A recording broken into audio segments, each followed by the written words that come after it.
వీక్షకులందరికీ నమస్కారం. అందరికీ నూతన ఆంగ్ల సంవత్సర శుభాకాంక్షలు.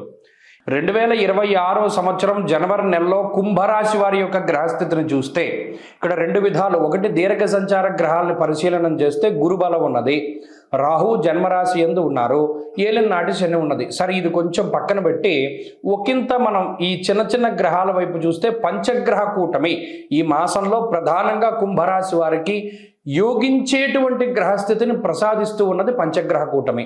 సరే, ఏమి యోగం పక్కన పెడితే ఈ 15వ తారీఖు వరకు కూడా కుంభరాశి వారికి గ్రహాలు లాభస్థానమందు ఉంటాయి. చాలా గొప్ప విషయం. లాభస్థానమందు ఉండడము అంటే ధను రాశిలో రవి కానీ కుజుడు కానీ ఉండడం. ఈ ధను రాశికి సప్తమ రాశి అయినటువంటి మిథున్ రాశిలో గురుడు ఉన్నారు. ఈ గురుబలం వల్లే కుంభరాశి వారు నిలబడి ఈ రెండు గ్రహాలు కూడా సమసప్తక స్థానాల్లో ఉండడం వల్ల ఏంటయ్యా ఫలితము? అర్ధలాభం తదైశ్వర్యం స్వకర్మరతి హర్షితం. నీకు నచ్చేటువంటి పనిని చెయ్యడానికి ప్రోత్సహిస్తోంది గ్రహస్థితి.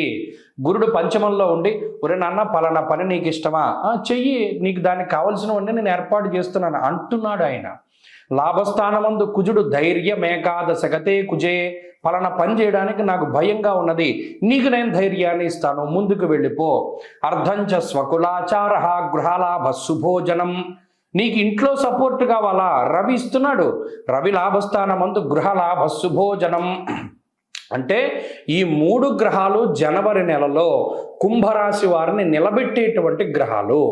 ఇంట్లో సపోర్ట్ రవి ఇస్తున్నారు, ధైర్యాన్ని కుజుడిస్తున్నారు, బుద్ధుని గురుడు ప్రసాదిస్తున్నాడు. ఈ మూడు కలిపి కొడితే ఏమవుతుంది? అద్భుతమైనటువంటి జీవితం వస్తుంది, ఆనందదాయకమైనటువంటి జీవితం వస్తుంది, ఉద్యోగంలో ఎదుగుదల ఉంటుంది, ఐశ్వర్యం వస్తుంది. అర్ధలాభం తదైశ్వర్యం, వెనకాలే వస్తుంది ఐశ్వర్యం. అటు మీకు గురుడే ఇస్తున్నారు. ఈ ఒక్క విషయం. అలాగే ఇంకో విషయం ఏంటి అంటే బుద్ధి ప్రచోదనం అవ్వడం, ఏది మంచి ఏది చెడు అనేటువంటి యుక్తాయుక్త విచక్షణని ఈ గ్రహస్థితి తెలిసేలా చేస్తుంది. పలానావాడు మనకి చెడు చేస్తున్నాడు, పలానావాడు మనకి మంచి చేస్తున్నాడు అనేటువంటి విధానంలో బుర్రకి తెలుస్తుంది. శత్రువులు ఎవరు, మిత్రులు ఎవరు అనేటువంటి విషయాల్ని ఈ గ్రహస్థితి తెలియజేస్తుంది. అలాగే ఆకస్మికంగా అవకాశాలు వస్తాయి, వాటిని అందిపట్టుకుని ముందుకు వెళ్ళిపోవాలి. ఇక్కడ ఇంకో విషయం ఏంటి అంటే 15వ తారీఖు దాటాక ఈ పంచగ్రహ కూటమి అమలులోకి వస్తుంది. అంటే అప్పుడు ఆ ప్రభావం కనబడుతూ స్థానభ్రంశానికి అవకాశం ఉంటుంది, స్థాన చలనము. కుంభరాశి వారు ఎవరైనా విదేశాల్లో ఉండి స్వదేశానికి రావాలి, లేదా ఇక్కడ దేశం నుండి వేరే దేశానికి వెళ్ళాలి, లేదా ఇంటర్నల్గా దేశాల్లో మార్పులు చెందాలి, స్థాన చలనానికి, ఉద్యోగ మార్పుకి, ప్రమోషన్లకి ఎవరైతే ప్రయత్నాలు చేస్తూ ఉన్నారో వారందరికీ కూడా 15వ తారీఖు దాటాక అవకాశం ఉంటుంది. శుభగ్రహాలు 12వ స్థానంలోకి వెళుతూ ఉన్నప్పుడు శుభమూలకంగా ధన వ్యయం చేయడానికి, ప్రయాణాల మూలకంగా ధన వ్యయం చేయడానికి గ్రహస్థితి అవకాశాన్ని కల్పిస్తుంది. కాబట్టి అద్భుతమైనటువంటి వాతావరణం ఉన్నది, గురుబలం ఉన్నది. ఏలినాటి శని వల్ల మాటపరమైనటువంటి తగాదాలు వస్తాయి. ఎప్పుడూ కూడా మీ మాటే మీకు తగువును తీసుకొస్తుంది.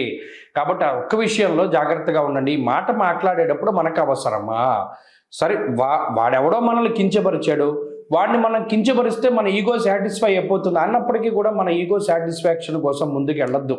మన ఈగో మన దగ్గరే పెట్టేసుకుందాం, దాని సాటిస్ఫాక్షన్ అక్కర్లా, దాన్ని అలాగే ఉండనిస్తే కొంత ఎదరికి వెళ్ళే కొద్దీ మీకు మనం అప్పుడు మాట్లాడకుండా ఉండడం ఎంత మంచిది అన్నది మీకు తెలుస్తుంది. మీ హుందాతనాన్ని, మీ గౌరవాన్ని అది కాపాడుతుంది. మౌనేన కలహం నాస్తి, మౌనంగానే ఉండండి. ఇది ప్రధానంగా ఈ నెలంతా గుర్తుపెట్టుకోవాలి. అలాగే ఈ మాసంలో మరిన్ని శుభ ఫలితాలు పొందడానికి ఈ రాశి వారు ఎక్కువగా చేయవలసింది కాలభైరవుని యొక్క ఆరాధన.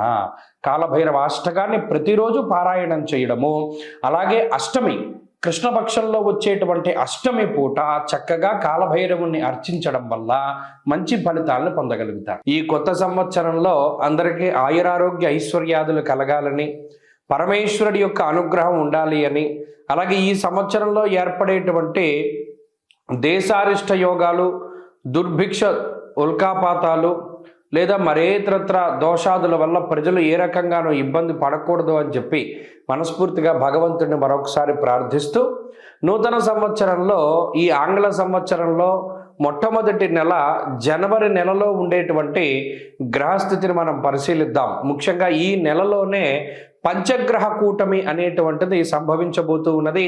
దానికి సంబంధించినటువంటి ప్రభావాలను సైతం మనం విశ్లేషణ చేసుకుందాం.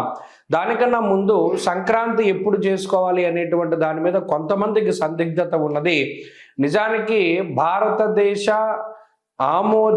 ప్రభుత్వ ఆమోదిత దృగ్గణిత పంచాంగ రీత్యా 15వ తారీఖు నాడు సంక్రమణ పుణ్యకాలము అనేటువంటిది అందరూ గుర్తుపెట్టుకోవాలి. 15వ తారీఖు నాడే రవి ధనురాశిని వదిలిపెట్టి మకర రాశిలోకి ఆయన యొక్క సంచారాన్ని ప్రారంభిస్తూ ఉత్తరాయణ పుణ్యకాలాన్ని ప్రారంభం చేస్తూ ఆయన యొక్క దిశ అంటే ఆయన ప్రయాణము ఉత్తరం దిక్కుగా ప్రారంభం చేస్తూ అది దేవతా కాలమానం ప్రకారం పగలు కాబట్టి ఆ రోజున సంక్రమణ పుణ్య రోజున చేసేటువంటి విశేషమైనటువంటి స్నానములు, దానములు, జపములు, తపములు వీటన్నిటికీ విశేషమైనటువంటి ఫలాన్ని ఆయన వసగుతూ ఉన్నారు. అది జనవరి 15వ తారీఖు. కాబట్టి ప్రభుత్వం కూడా సెలవులు ఆ రకంగానే ఇచ్చింది కాబట్టి ఏమాత్రం సందేహం లేదు.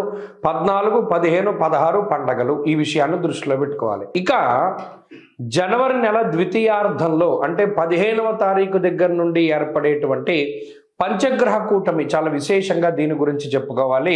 మకర రాశి యందు రవిగ్రహము, కుజగ్రహము, శుక్రగ్రహము, బుధగ్రహము, చంద్రగ్రహము వెరసి 5 గ్రహాల తాలూకు స్థితిగతులు ఇది కాలపురుషునికి దశమ కేంద్రమందు ఏర్పడుతూ ఉన్నాయి కాబట్టి ఇది విశేషంగా ప్రభావాన్ని చూపిస్తూ ఉంటుంది.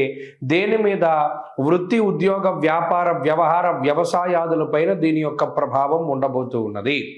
అలాగే అగ్నితత్వ సంబంధం ఉన్నటువంటి రవి కుజులు ఇద్దరూ కూడా భూతత్వ రాశి యందు నెలకొని ఉన్నారు. ఇక్కడ గమనించండి, ఇక్కడ మకరం భూతత్వ రాశి, ఆ రాశి యందు అగ్ని సంబంధమైన గ్రహాలు అంటే రవి కానీ కుజుడు కానీ ఉండడం వల్ల ఇది అకారణమైనటువంటి ఎండలను కూడా సూచిస్తుంది. ఈ విషయాన్ని కూడా దృష్టిలో పెట్టుకోవాలి. అలాగే రాజకీయపరమైనటువంటి విషయాలు కొంచెం ఆసక్తిని కలగజేస్తాయి. భూ సంబంధమైనటువంటి లావాదేవీలు అవి కూడా కొంత వెనకబడుతూ ఉండేటువంటి విషయాలను మనం దృష్టిలో పెట్టుకోవాలి. ఏదైనా ఉద్యోగాదుల మీద ప్రభావంగా ఈ విషయం ఈ రవికుజులు అలాగే బుధ, శుక్రులు, చంద్రులు కలిసి ఉన్నటువంటి స్థితి ప్రధానంగా అది ప్రభావాన్ని చూపెడుతూ ఉంటుంది. కాబట్టి ఈ కూటమి, పంచగ్రహ కూటమి 12 రాశుల పైన ఏ విధమైన ప్రభావాన్ని చూపెడుతుంది అనేటువంటిది మనం క్లుప్తంగా తెలుసుకునేటువంటి ప్రయత్నం చేద్దాం.